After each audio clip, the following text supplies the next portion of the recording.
Конституцияның қабылданғанына 30 жыл толады. Осыған орай құқық қорғау құрылымдары, депутаттар мен құқық қорғаушылар сотталған азаматтарға рақымшылық жасау туралы бастама көтерді.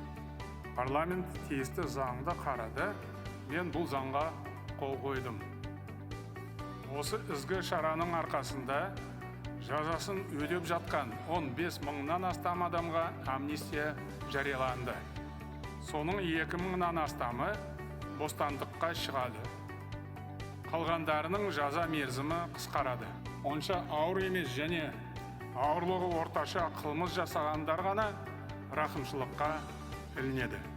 Ақтөбе облысы бойынша Қаржы департаментіне қарасты Шалқар аудандық пробация қызметінің есебінде тұратын азаматтарға 23 маусым 2025 жылға Қазақстан Республикасы Конституциясының 30 жылдығына орай рақымшылық жасау туралы заңы қолданылуда.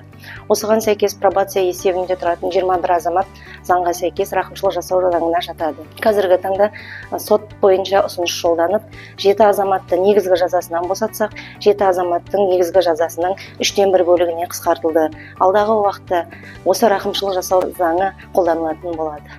Шалқар қаласының тұрғыны Ақтөбе гарнизонының әскери соты үкімімен 2 жыл бас бостандығынан шектеу жазасына сотталдым. 23 маусым 2025 жылы Қазақстан Республикасы Конституциясының 30 жылына байланысты рақымшылық жасау туралы заңына сәйкес маған рақымшылық қолданып, негізгі жазамнан толығымен босатылдым.